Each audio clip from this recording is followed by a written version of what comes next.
my double bevies, and I have my third one and my fourth. This is a 3-drink minimum. So triple bevies for the podcast, right? Yes. There we go. Oh my God. You're worse than I am. Usually I have like 5 or 6 things that are like, this is from the late night session last night of having a little beer, but, That's oh my fun. God. I know I'm trying to keep my desk cleaner, but I'm so bad. I'm so bad with glasses Me too. and cups. It's that crazy. and snacks and wires everywhere. So you said you're still reeling from Adobe Max, and I'm kind of the same way. What's the biggest what's lingering for you? I'm curious after 3-4 days of craziness. Yeah. So like this, I mean this in like a very good way, but my social battery is drained because I met so many new people, and I got to see people that I've been talking to online for the longest time, but didn't meet in person. And then I got to see people like you, where we know each other from like kind of like the conference circuit and from like Adobe streaming, but we don't live in the same city. So like my social battery is drained, but in a good way. Like I'm like happy, very happy, and feel very full that I saw everybody. But I don't want to see anybody for like another 2 weeks. I think you wrote something even the day before. You're like something like, it's like, this is going to be me after Max. Yeah. Like, and I always laugh because I this is the first conference I think I really felt that the same way. Like I'm usually, I can go 3 more days with any conference, but there was something about, maybe it's because of so many people under one roof at Adobe Max that you're right. Like when I got back to the hotel room every once in a while, I was like, oh my God, I don't want sound. I don't want vision. I don't want TV. Well, no screen. You also went out every night, which I don't know how you did that. Like I was done. Like I left early. I was like, I can't, I'm so tired. The last day, my friend and I hung out, and like we made it very clear to each other. We're like, we want to spend time together, but like kind of like just separately. Like we went to Wynwood in Miami. I don't know if you're familiar with the area. No. It's like should have went. Very artsy, letters, graffiti everywhere. It's okay. You can still go. It's there. Yeah.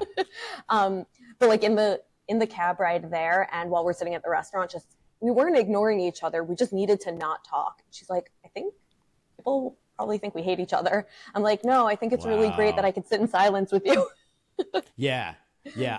I know it was weird. Like, I think I like to take advantage of it. One, I'm new to Miami. This is my second time there in just 2 months. Like I've never been in my life. And all of a sudden in 2 months, I'm there twice. And I think I'm in that zone of like, soak it all up. Don't miss opportunities. But yeah, like this was that first time where it was like the social battery really took a hit, and you're like, man, okay, just let's stop, like take all that great input. I've been in touch with so many of the people that, obviously we got a chance to meet and hang out with, and that's cool. And that will continue on. I love building more people in your network, which is awesome. That's the best. But it's a lot. And also too, do you feel the same way? It's like you leave for a convention and you go like, my life's crazy. I got this, I got that, I'm doing this, whatever. You go to a convention like this and you come back and you go, I'm not doing enough. Like I'm ashamed. Sometimes. Yeah. It's like I'm not doing enough, and I'm doing way too much at the same time. Yeah. And like, that's insanity. Yeah. Like, why are we thinking both ways? Yeah. My brain, something that I said was like, I feel so creatively energized and so creatively drained at the same time. It's true, right? Like, that's a great way to put it. But let's look at the bright sides too. Like, I mean, like the whole idea of like, you've done a lot of these, I'm sure too. And I know it was your first Max, but like, what do you get out of these creative retreats that are on the positive side that stay with you, months, years later? Yeah. So actually like last year when we met at Creative South, that was like the beginning of me going to these conventions. Yeah. So like I'm pretty new to it. But it's so cheesy, but it's really the people. It is, like I can learn as much as I want, and I can, but like the technology is going to change and develop and adapt, and I'm going to adapt to that over time. But like, then I meet people that I become friends with, or even if they're just like really good work buddies that I end up like hanging out with for years to come, or just like on the internet. That's really been the best part. And you learn a lot from people as that's ongoing. Don't you love too? I love having people in all these different cities now that if I ever get Yeah. the chance to go back, it's someone new. I have, I could be like, we can hang out again. yeah, I have somebody to see in every single state, every single country. Let's That do a is world tour. that is true. I forget. Yeah, like and I love the difference between the ones like Creative South. Shout out to Mike for putting on such a great Yeah. thing. I love Crop. My friend Matt. Have you been to Crop before? No, and it's so funny because I feel like that sentence, have you been to Crop? Have you been to Crop? Like that was the Popping sentence up a lot, also like right? going around. And I'm like, Right. no, I just heard of it. So, 2025 will be my year. Yeah, and for sure. Like, and I'm doing a big push to get a lot of our students that didn't get to go to Max this year because obviously it wasn't in LA, and we're Yeah. trying to find those alternatives and things like Crop, particularly even Creative South. I love these smaller ones too because there's a great balance between like going to one and actually almost making sure you meet every single person that attends there at these smaller Yeah. ones. Whereas the Max ones are like you're just No, you it's got not the possible. scorecard and you're like, did I meet this person? It's like it's a lot of added pressure, right? Yeah. I mean, I didn't even think of it like that because it's like, okay, Yeah. there's no way I'm going to meet 15,000 people. No, yeah. But then, You don't, yeah, it's you don't crazy. consider Like, that. yeah, I see people that like I know in real life or like know from the internet, but like we talk to each other pretty regularly. And I'm like, oh my God, you were there? I didn't see you. And same to me. I'm like, oh, I didn't know you were there. And like we just missed each other. But, Yeah. Well, I like mean, you and I there's a lot of figured people out, there. that we were the back to back at Creative South, and that was such a Yeah. fast thing, but backstage that it was like. Then we got to meet each other at Adobe in San Francisco for a live Yeah. session, and it's so funny where you put all the pieces We're together. like, oh, You're yeah, yeah, yeah. I met we've you all for like known 2 each other. seconds backstage. What happened? Exactly. It's good. I like it. Yeah. It's a nice little giant community. It's a good one. I think that would be a great T-shirt. I love that idea. Yeah. I want to talk to you about women of type, like this idea that like Yeah. one, I'm so glad to have you on, so glad to know you Thanks. now, and immediately was like, let's chat a little bit more about this. What inspired you to do that? And you had got great messages behind it, and I love your attitude Thanks. of like being whoever you want to be. Like everyone has to struggle with that in some way, but where did this all Yeah. start for you to start it and like take this mantra? Yeah. Okay. So it was really, so this started in 2020. It was kind of like the start of like not my creative career, but getting really serious about it. Yeah. And, hold on a second. Sorry. I was just drinking a seltzer. Should not have done that before and during. These are the real moments that During podcast filming. capture. I love it. Yeah, it was like the start of my career, and I was like, okay, like I want more followers, I want more eyes on my work, I want the right people to hire me, and I want to be featured on these Instagram pages. And like Yeah. I was just not grabbing anyone's attention.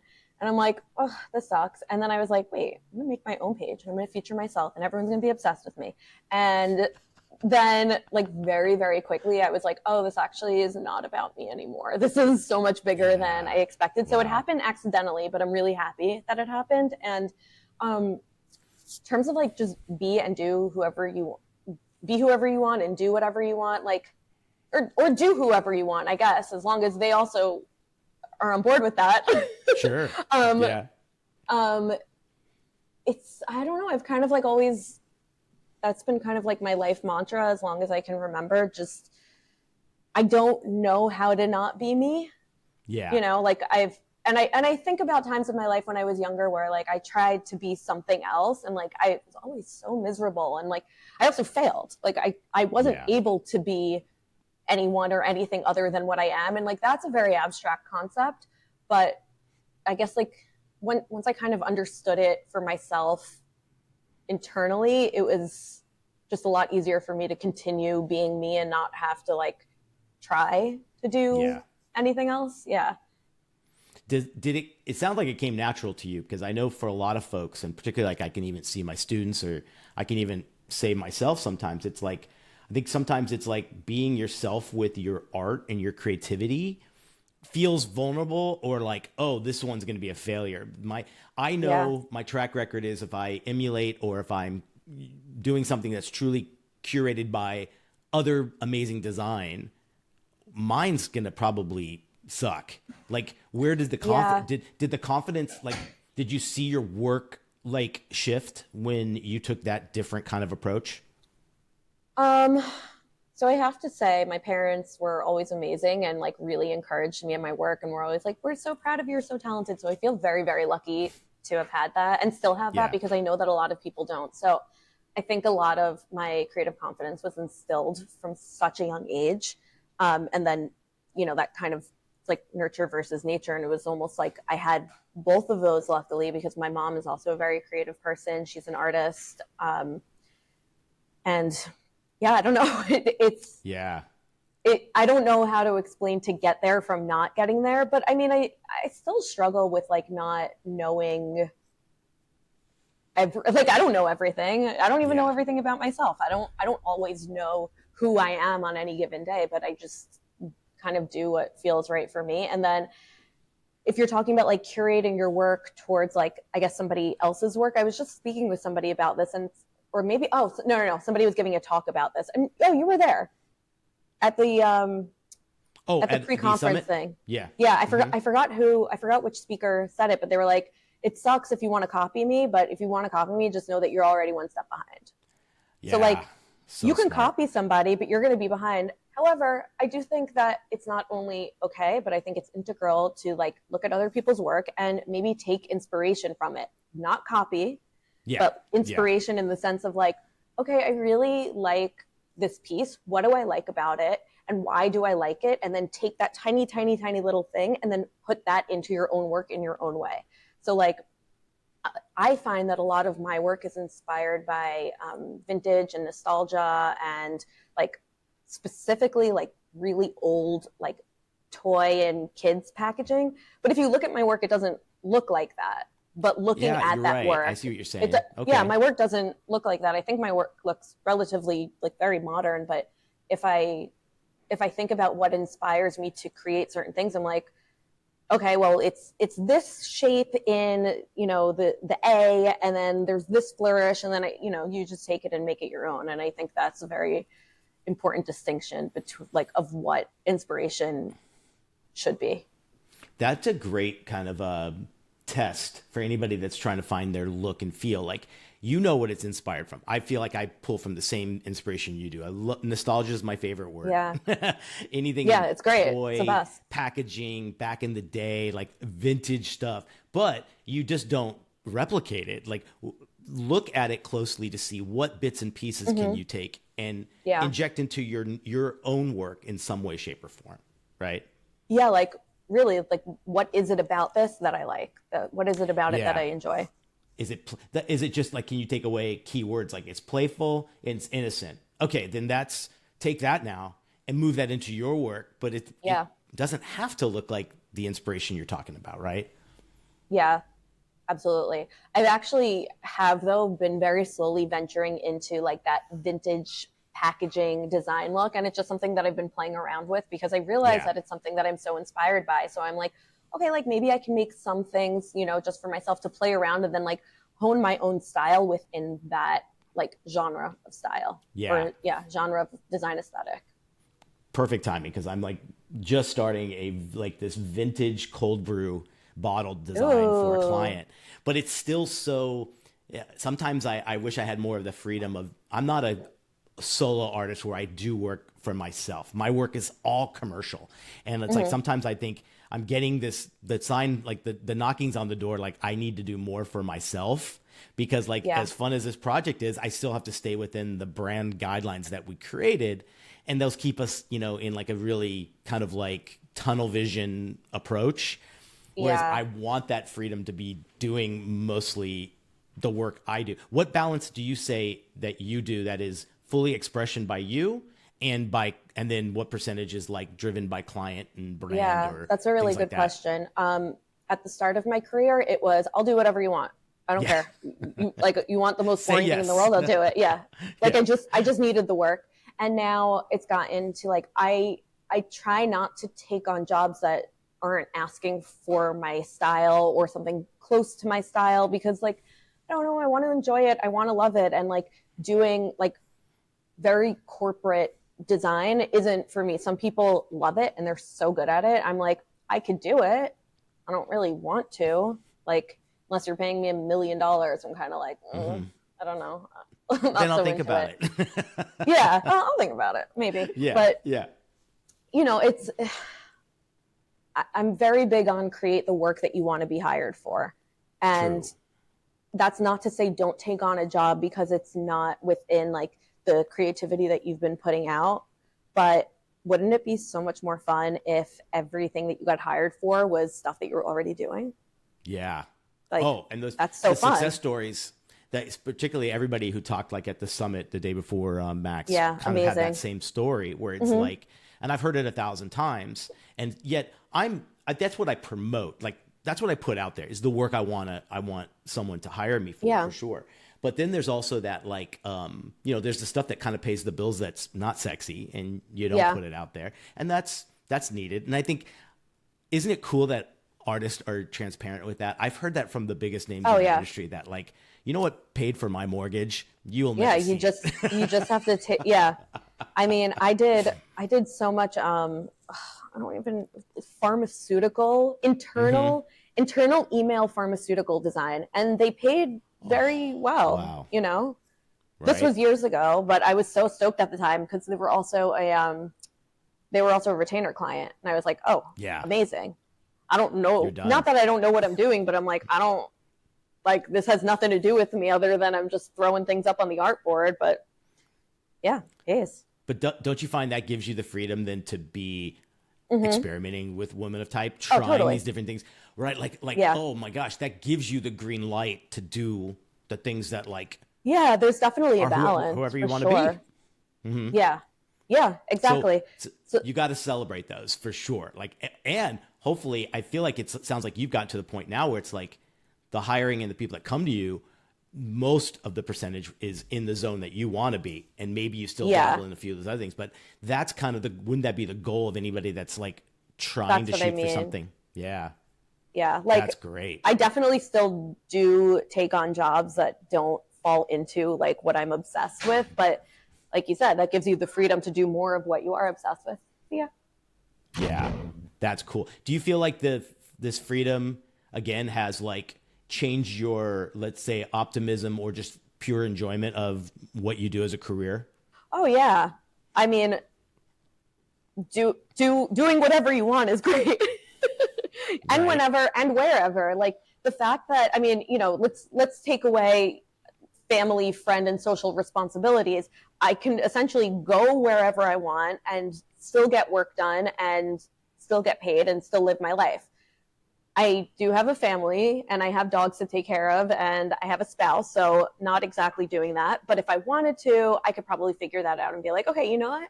I'm just going to go take a road trip for a week and a half and I'll bring my laptop with me. And when I have like some downtime in the evening, that's when I'll work. And like, that wouldn't be a problem because I'm working for myself, working for clients, but for myself.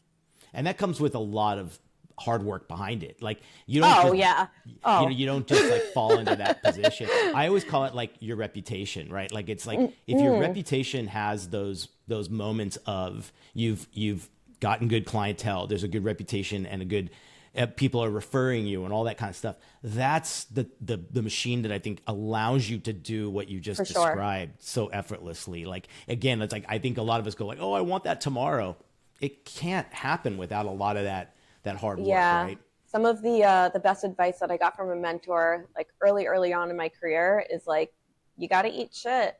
Like sometimes, like, and that's what you got. Like, sorry to say, like the people that you see that are overnight sensations, overnight success, it's not.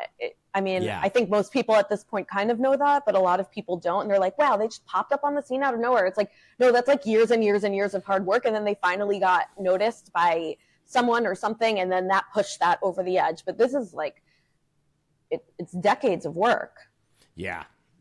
I wouldn't want it any other way. I think, right? Like that flash in the pan kind of thing is like, man, you can go, you'll go out just as fast as you came in if it's not backed by a lot of that. I don't think there's as much fulfillment either, like putting in the hard work. Like, look, if somebody was like, hey, here's $1 million, I'm not going to be like, no, don't give me that. But like working really, really hard and making $1 million, I you know, that's a lot more fulfilling. I'm like, I did this. Oh, I hit my mic. I did this. That's why I can't do the lapel pin. I chat with my hands so much that it's like I'd be hitting it nonstop. I have a better mic, forgot it at home. So no useless. Worries. Useless sitting on my dining room table. We planned this morning, guys. That's how impromptu and what a freaking boss you are for kind of coming in last minute and doing this. Cause it's like, again, I know what kind of conversations we're going to have. And it's like, I think the best ways to do it are just the casual conversations, particularly after these big events, to kind of, while it's still fresh in your mind and like sharing things. The whole point of what we try to do and the people we bring on is to kind of give those tips, those tricks, the things that kind of got you past a hurdle or whatever. Yeah. And I guess my next question would be like, with all this, you had to put yourself in the frame and in the kind of image and video to kind of express your channel, your job and everything. Was that always comfortable for you? No, it's still not comfortable. Good. It's still not comfortable. Like, having these conversations, doing like podcasts and now doing like live streaming, I feel very comfortable with that. But filming by myself, and like forget if somebody else is in the room, it's not like I can't do it. Like I schedule filming days on when I know my studio mates will not be here, or when I know that like I don't know, they're just going to come in quickly. And I'm like, okay, I will, or I'll stay home, or I'll be like, I'm staying home today and I'm going to film because like, I feel so self-conscious having a conversation with myself on camera. I haven't gotten used to it. What scares me about doing it is because like you see other people doing it live, particularly like at trade shows, you'll see people like filming themselves and doing it. And I'm like, I can't, oh my God, like I'm just not that person. And what I always love to ask people that, yeah, I know. I mean, and then sometimes someone will say that to myself and say, how did you get comfortable with it? I'm like, one, I don't think I am. And two, I don't do it as much as like, I think what people who truly live in that zone are. But what would be your tip or kind of like advice? Because there might be someone wanting to, but beyond scared to even like flip that camera to them. What would you say? I mean, you just have to do it. Like I'm still so uncomfortable with it, but I'm not nearly as uncomfortable as I was when I first started doing it. Like the first podcast I ever recorded with like coming on someone's show, I was sweating the entire time. Like I had to go change my clothes after because I was like damp. I couldn't. Now I'm like literally scheduled it this morning. I'm like, all right, let's go. Come on. Let's go. So it's just like practice until you feel more confident in it. And that's advice to myself as well, because I could probably practice filming just myself more often and feel better about it. But I'm like, I don't want to. I always heard a great tip was like, just film yourself alone. Don't broadcast it. Watch it. See how it is. And then be yourself. I think that's the other thing. I think we were saying earlier, it's like, don't emulate somebody else. One of the best tips I got was at my agency job, we had a team come in that helped us out with presentations and pitching because most of us were out there pitching for business for our agency. And this guy got us in front of all of our peers in a big room, and we all were filmed doing our latest presentation that we were going to be pitching that week. And he filmed us, and I was like, oh my God, I don't know how did I get into this? And it was the heebie-jeebies.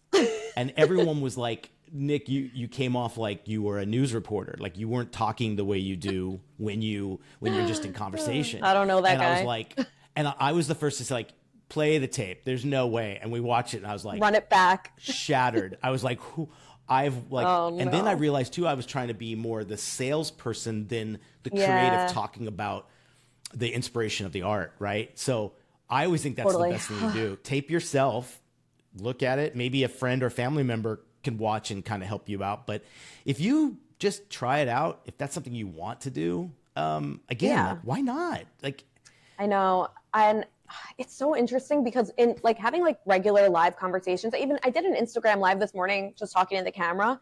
That's fine. The second that it's recorded, that's when I'm like, okay, I don't know what to do. Yeah. Like, I don't know what's going on. I'm like, I start to freak out. But also consider how much is happening right now between live things, Zoom things, recorded things, social media, whatever it is. I think it's gotten. Wait, are we recording? Yeah, No, exactly. kidding. It's gotten a lot more casual too. I think there's room for individual quirks and things to come through, and that's more authentic than anyone sitting there so polished. That to me now looks almost unappealing. I want to see a human. It's like, I mean, the news is boring. I mean, yeah, there's things that I'm watching and I'm like, oh, that's bad, but it is boring. If they were talking about the same things that we're talking about now, but like newscaster things, I'd be like, I'm not watching this. Like you said, I want to see a human talking. I want to see how people navigate their work through their personality. Yeah, what catches me the most in listening to people that have something to say is like the pauses, them wanting to say the right thing and choosing the right words.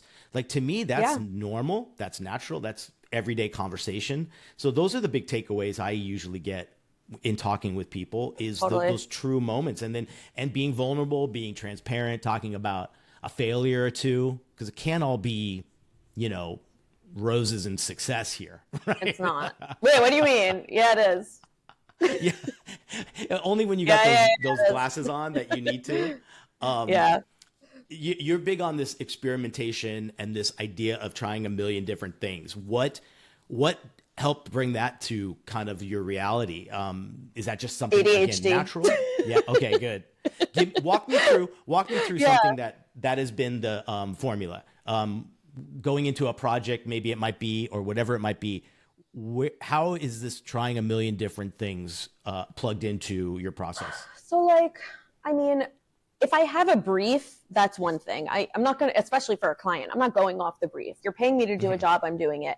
But in terms of just playing around and trying to find new styles that I enjoy working in, it's never been something that I've had to consider because I've always wanted to try new things. Like, I do get kind of bored quickly doing the same thing over and over again. And like, that's not to say I won't go back to a style. Like if I think if I look through like my files and my iPad, I'll see that like I have a style and then I go to something else and then I go to something else and then I go to something else. And then eventually I come back to that one. And then maybe I mix these two together and I come up with something new that I enjoy. So it's really like not a process. I guess until I find something that I really like. And then I'm like, okay, now I have to dissect my thoughts and figure out, and then I have to dissect my thoughts and figure out like, okay, what did I do here and how can I redo what I just did? Because a lot of the times when I'm just creating to create, I'm really not thinking about it. It's like a meditation. My mind is blank and I'm just like, this feels good. This feels right. Okay. I'm like,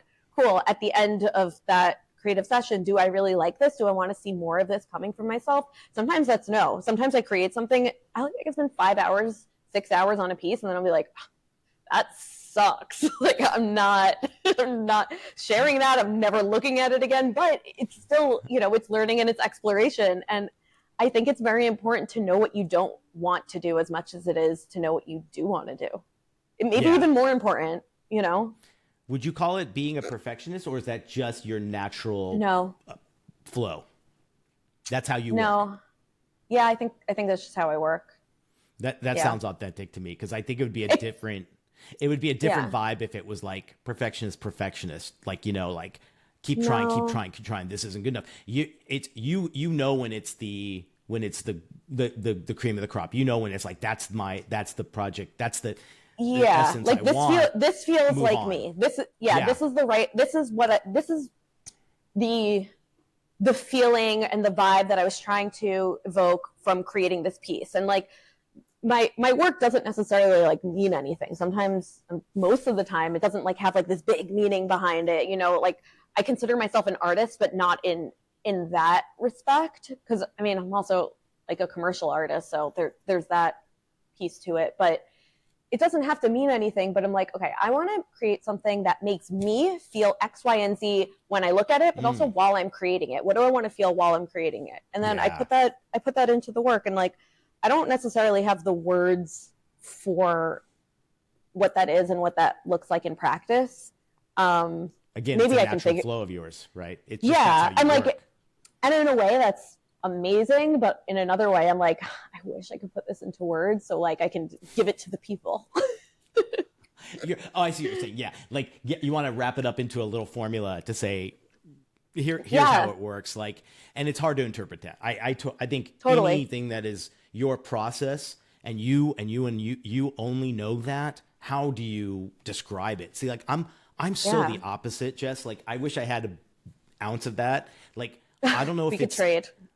I know, or just like hybrid it, like I need a little bit of what Yeah, you have and vice collab. versa. Let's do it. I'm I'll do it. I don't know if Don't it's threaten me. my biggest pressure is always time. Time is my Yeah, number one thing I stress about. And so like when it's a job or a project or whatever, I want to produce fast. I think that's just the agency mentality I'm that's still similar. Yeah, in me. And like I wish I tried more things. I'll be the first to admit it. It's like if I nail it on the first thing, it's going out. Like, it's like it's kind of like, and I know that's not the yeah. best way. I wish I had more. What, like, okay, so like if you've heard that from me now, what would you tell me what advice would you tell me to slow down and at least just try four more things before you send it Yeah, off? I mean, try more things, do better. No, yeah, I mean, like experiment, play around. Like even with your work that does have a pretty distinct style, like you still have other like subgenres in there. Yeah. And you could be like, okay, so I'm doing this vintage packaging. You said coffee Yeah. Cold that you were brew. working on, yeah. So I'm doing Yeah. like this vintage coffee packaging, but like, what if I kind of did? I'm thinking about that like that burger spot that you did, like that has a vintagey feel to it. Maybe not the same era, but That's the client. Oh, is it the same client? Yeah. Okay. Are you using that as It's inspiration? yeah, well, it's that client is going to make a private label cold Oh, brew I for the love restaurant. that. That's cool. So it has to fall in the Yeah. aesthetic we've already created. But I want to make this look like I'm a big fan of like when you see props and stuff in line at like Disney attractions and you see Yeah. that they've made a prop that looks like it came from that era and it's Yeah. real. Yeah. That's what I want to do for this. So like it should look I like a know. coffee that comes from this owner. And I think it's gonna Yeah. the design I'm already at is I'm happy with, but I would love. Why do I have the gate that says you don't have that says stop? You don't have to try anymore. Like again, I think it's the time thing, and maybe it's like just being Yeah. better with that. And I don't know. Maybe it has to do with the clients you work with and their speed. Like everything's last minute in my inbox. Yeah. You know what I mean? And maybe I got to do better at kind of working with clients a little bit more in advance.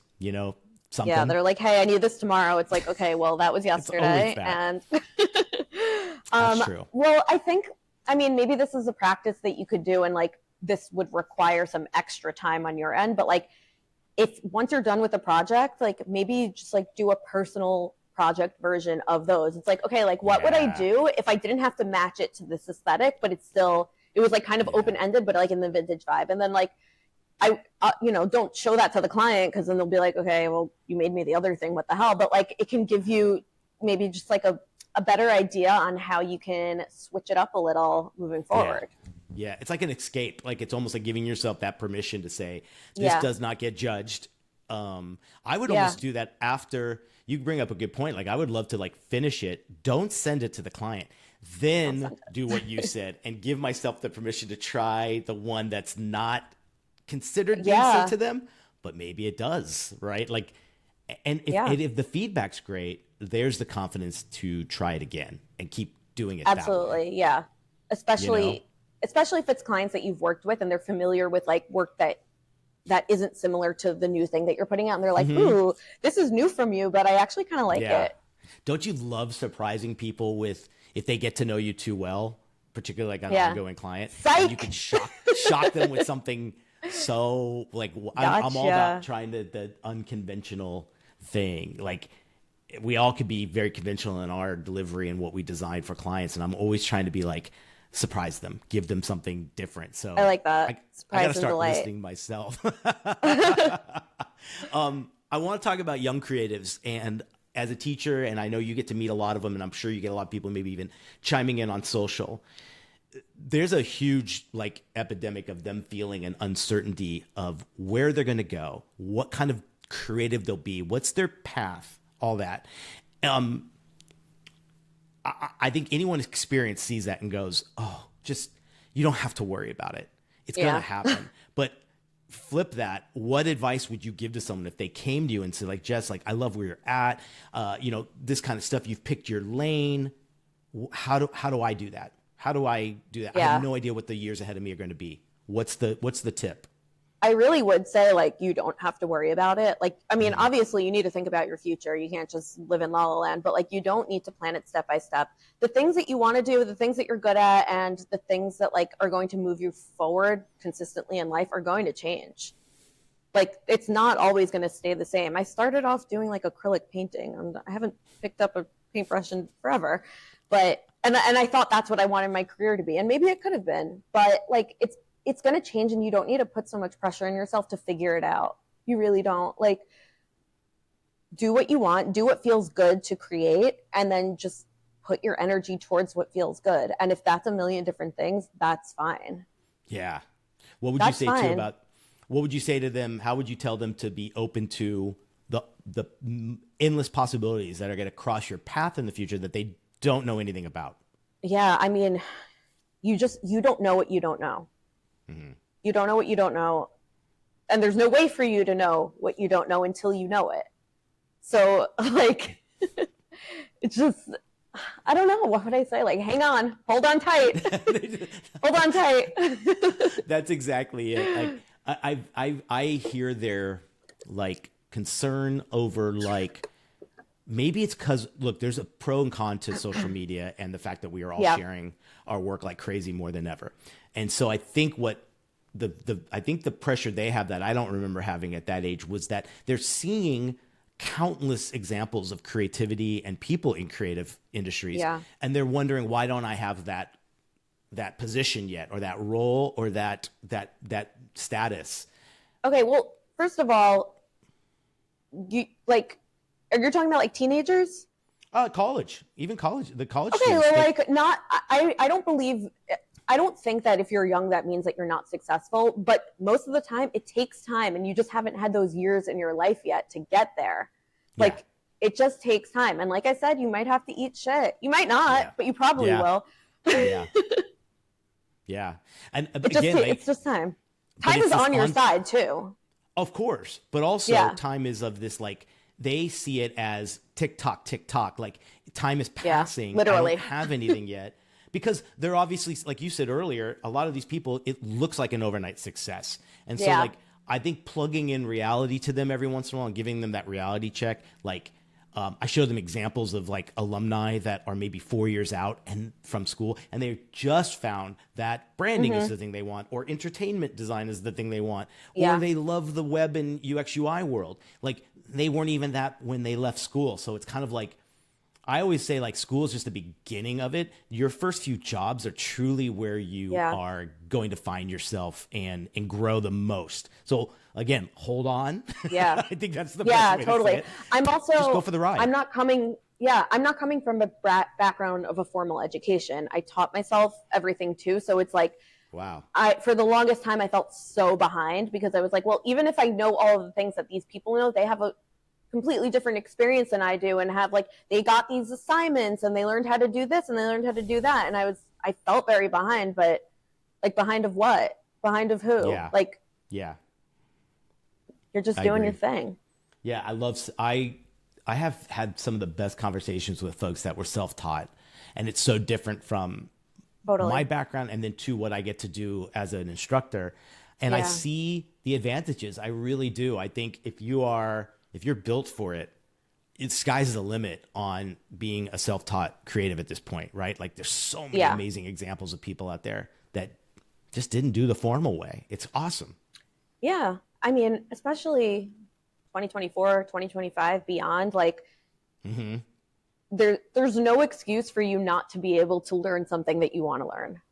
Oh, I'm talking without a dime spent. Yeah. Without a dime spent. Yeah. Without a dime spent. Like, okay, if you want to be like a lawyer, you can learn how to be a lawyer. You won't get your degree, because like, that's a totally separate whatever. But like, you can learn all the. Isn't that what the show Suits is about? I didn't watch it, but I'm pretty sure that's what it's about. Yeah. I think like, he just like knew everything from like Yale and Harvard law, and then didn't actually graduate or take the bar, but he knew everything. So he was like, okay, yeah, I'll hire you. You could say, like, it's really the same thing. that might be a refreshing change to anybody who's like, look, I get that. It's like, if you have the talent, what does a certification or a piece of paper, how does that change the conversation? Yeah. And seeing people getting hired in full-time jobs, in freelance, in independent work without a school kind of diploma, again, that's the last thing I think asked about when it comes to like deciding on who gets hired or not. Totally. It's like, and if someone puts that top of the list of requirements, I think they're doing it all wrong. And that's coming from an educator. They're doing the entire really industry a disservice. If that, I can't imagine that like most, if any, creatives that I know are like, like what you did in school was so important. It's important to learn, but how you learn doesn't matter. Actually, something that I noticed about myself in Adobe Max when I'm sitting in my sessions, I was like, oh, I do not do well in a classroom like this. I do not do well in a classroom setting. I'm spacing out every 2 seconds.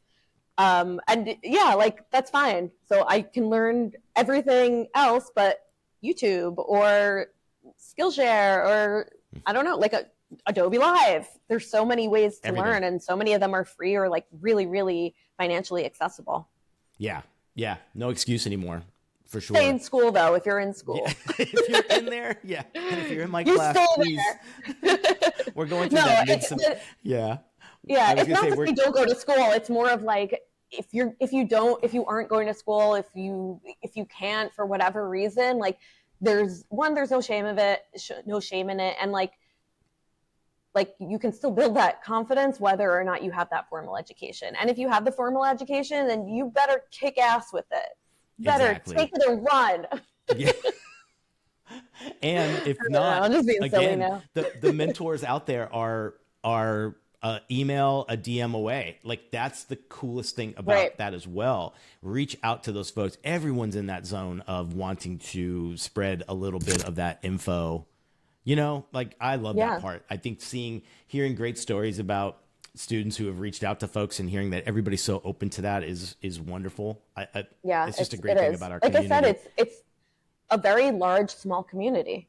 It is. Or it's very small, large community, either one. It's getting bigger, I think, by numbers, but you're right. It's also getting smaller by the amount of conversations happening and people chatting with each other, or just if it's through a convention, through social media, whatever. I want to ask you this: with things shifting so much, particularly, I hate the word trends, but we all have to kind of play some part in that of looking at it. How do you feel like you stay ahead of this curve, but still having your own kind of unique design ability? Like, where do you find time to go like, ooh, let me get inspiration from something here? I get a lot of inspiration from women of type. Follow women of type. There you go. Well, what do you mean by ahead of the curve? Because I don't feel like I'm ahead of anything. But true. Like, I don't know.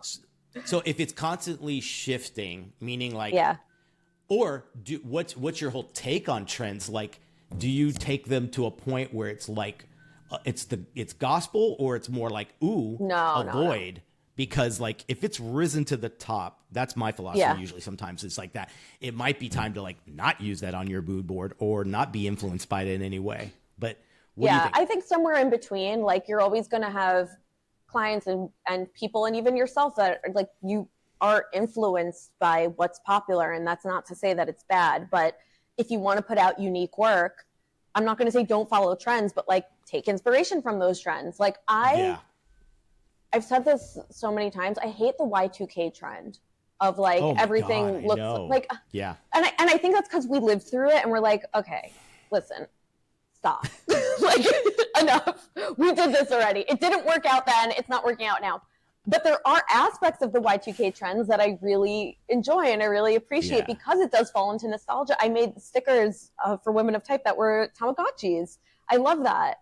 Right. Am I going to make everything super Y2K 90s, whatever? Definitely not. Yeah. That's a great point, that like, it's not just going and saying, hey, here's all this Y2K graphics and stuff, and they're showing up on everything.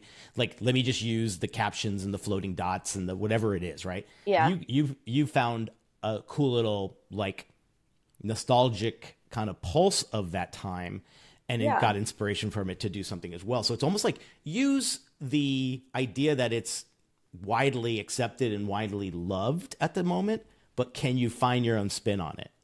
Exactly. Yeah. You know, that's I think pretty that's cool. the entire thing. Like, find your own spin on pretty much anything. And then, like, trends change so much, and so quickly.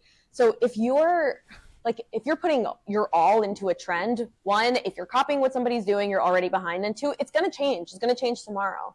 And that's not to say don't do a trend, but like, trends should not be your thing. I really don't think trends should be anyone's thing. You can create things that are on a trend. I still do it. I think everyone kind of does in some aspect, but like, if that's your everything, then I don't know. Like, I don't like it. Yeah. I don't know. It's not for me.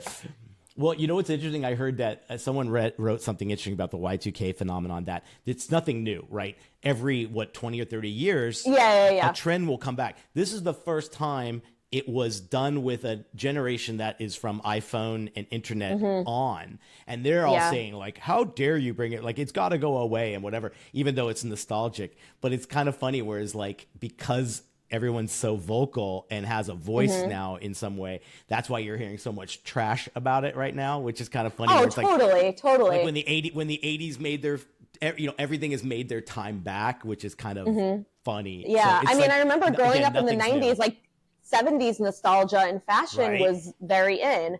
And I remember on being like, oh my God, I used to wear that, whatever. Yep. So I should have saved all my stuff for you. But like, I'm aware that, like, it comes back, and fashion of this time is going to come back in another 20 years from now and all of that. But like, I don't know, seeing like my formative years in terms of aesthetic coming back, I'm kind of like, I did that. I don't want to do it again. Yeah. It's very, I'm very triggered by it. I don't want to see it. Yeah. I love talking trends with people with the perspective of, if we're talking about it, it kind of means maybe to like take it out of your options or your consideration. Yeah, that's interesting. And it's not to say like, okay, try to start the next trend. It's not that. It's just get inspiration from what's working just in general.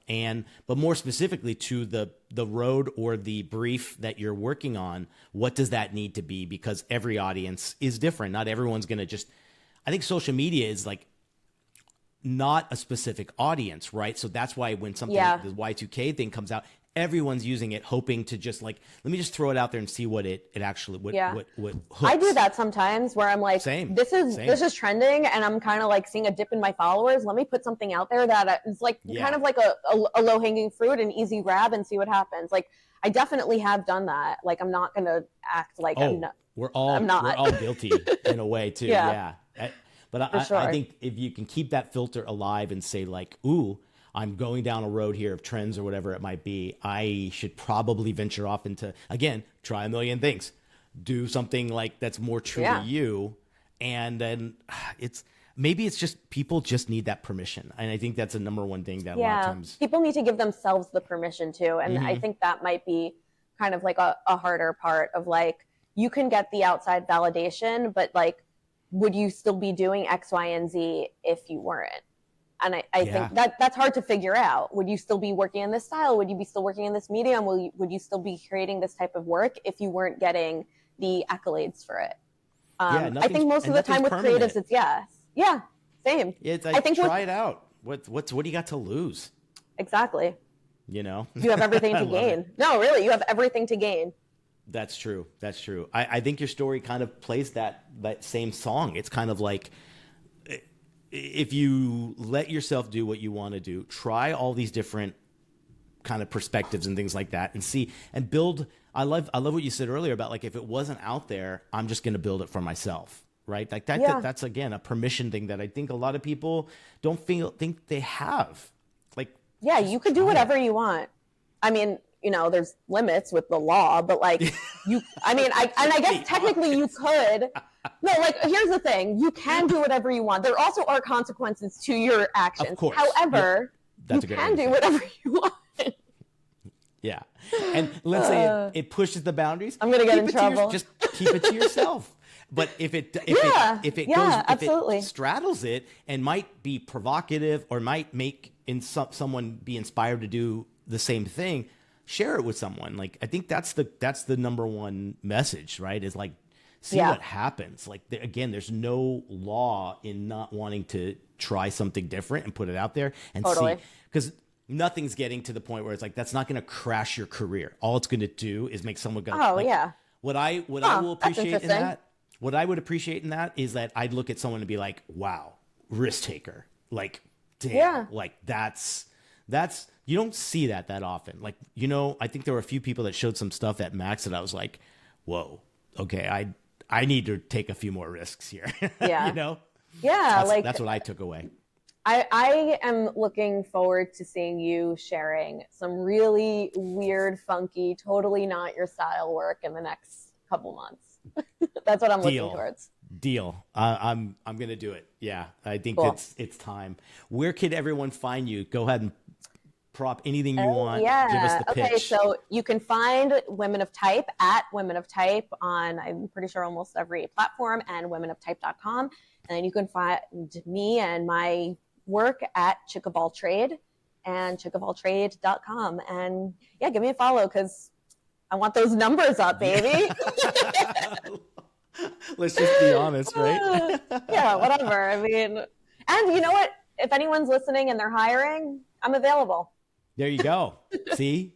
That's, again, another way. Put everybody out in a little bit of a spotlight, and you never know what could happen, right? True.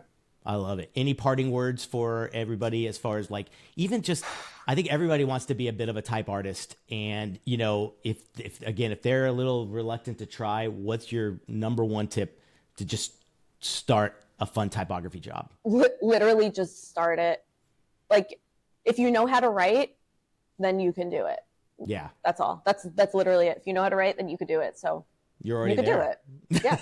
Yeah. You're basically already there. Yeah. Awesome. Well, that was great, Jess. Thanks so much for joining us. I hope you enjoyed it as much as I did, because yes, I did. And I will follow up. I'm gonna break the rules. You'll see. I'm so excited. I can't wait. It's gonna be the craziest thing. And be like, ooh, that's not what I meant. And I'll share it here first. Okay, yeah, that's fair. Awesome. That's fair. Tune in, hold tight.